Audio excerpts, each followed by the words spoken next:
Hello tout le monde, j'espère que vous allez bien. Je suis ravie de vous retrouver dans cette vidéo où je vais vous apprendre à réaliser un tablier pour la chandeleur. Donc c'est un tablier comme ceci, vous pouvez voir sur moi. Et derrière, ça se ferme comme ceci, avec un joli petit nœud. L'avantage de cette vidéo, parce qu'on me le demande souvent et je tiens à le préciser dans l'introduction, ici, j'ai fait tout simplement un calcul pour que vous puissiez réaliser ce tablier aussi bien pour les enfants que pour les adultes. Donc moi ici, je l'ai réalisé en version adulte, mais avec le calcul que vous faites pour tout simplement tracer le patron, eh bien vous pouvez également le réaliser pour un enfant sans aucun souci.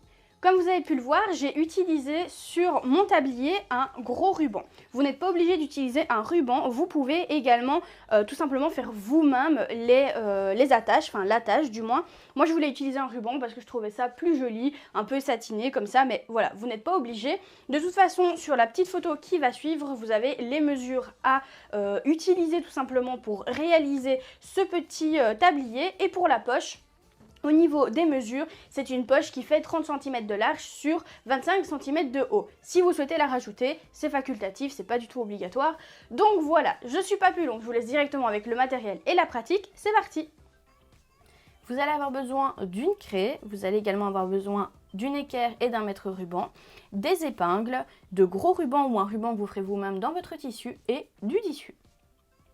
Une fois que c'est fait, que vous avez coupé la partie donc de votre tablier, la partie principale avec la bonne formule, moi ici je vais découper une poche qui n'est absolument pas obligatoire. C'est une poche que moi j'ai décidé de mettre, qui fait à peu près 25 cm par 35 cm valeur couture comprise. Et donc je vais découper pour mettre sur mon tablier, mais si vous ne voulez pas de poche, vous pouvez passer cette étape.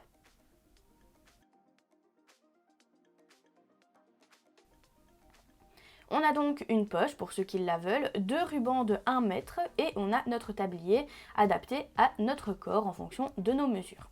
Donc pour la poche, on va faire un premier repli pour la partie supérieure de 2 cm. Ensuite, on replie de 1 cm et pour l'autre côté, donc c'est-à-dire la partie basse et la partie de l'autre côté, de nouveau 1 cm. Avant de piquer la poche, on va d'abord surpiquer la partie de 2 cm pour la maintenir en place, vu que cette partie-là ne sera pas surpiquée sur le tablier, sinon on ne sait pas passer notre main. Point d'arrêt au début à la fin comme d'habitude. Et ensuite, on va venir bien placer au centre, très important. Donc on trouve le centre de la poche et le centre également du tablier, tout simplement pour placer la poche de façon la plus juste, on va dire ça comme ça, la plus juste possible.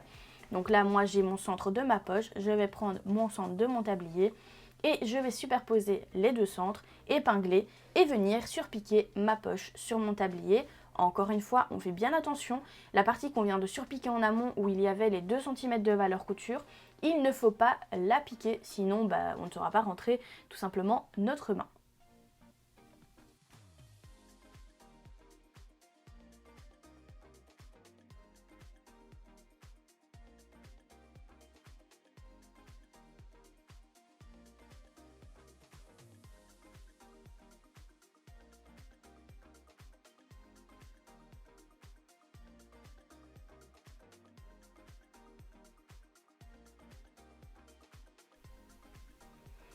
Une fois qu'on va aller à la machine à coudre, on va surpiquer la poche, mais tant qu'on y est, on peut aussi placer déjà nos rubans. Donc pour cela, on se met à 1 cm tout simplement du haut de notre tablier, vu que c'est la valeur couture.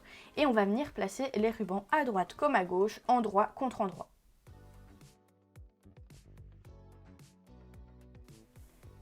Ensuite, on viendra également les piquer à 1 cm de valeur couture. Et pour la poche, on piquera à quelques millimètres des bords.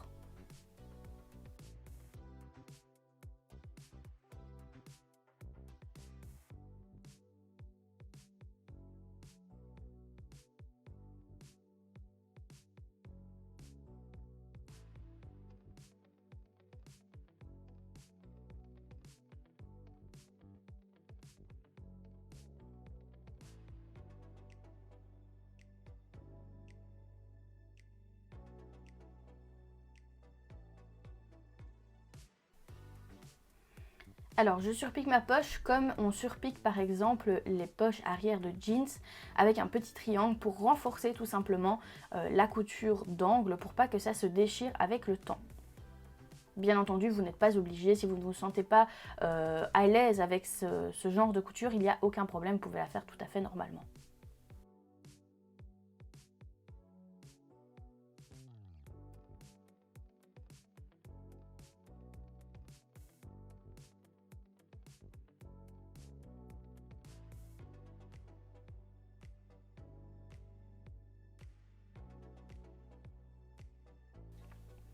Une fois que c'est fait, on peut repasser et ensuite on va tout simplement venir replier de 1 cm de valeur couture sur l'envers, tout simplement notre partie extérieure du tablier, qui est donc la partie qu'on va entre guillemets finir le tablier, donc ça va être la finition du tablier. Et on va tout simplement venir piquer à valeur pied presseur, donc c'est-à-dire à tout simplement 7 mm du bord.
Et voilà, le tablier est terminé, voilà pour l'envers et voilà pour l'endroit.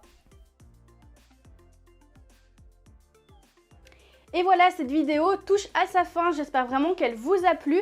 N'hésitez pas à partager cette réalisation sur les réseaux, Instagram, Facebook ou dans la communauté Enjoy Couture que vous pouvez également retrouver sur Facebook. Et si vous ne souhaitez pas que ce soit en public, vous pouvez également me les envoyer en message privé. Ça me fait toujours plaisir de voir ce que les abonnés peuvent réaliser avec mes tutos. Et d'ailleurs, si vous n'êtes pas abonné mais que vous avez suivi cette vidéo, vous pouvez également m'envoyer, il n'y a pas de souci. Mais ne tardez pas à vous abonner, c'est totalement gratuit. Il vous suffit juste de cliquer sur le petit bouton s'abonner. Vous pouvez également cliquer sur la petite cloche, comme ça vous êtes tenu au courant de toutes les vidéos qui sortent chaque semaine. Moi je vous fais plein de gros bisous et on se retrouve la semaine prochaine. Prenez soin de vous!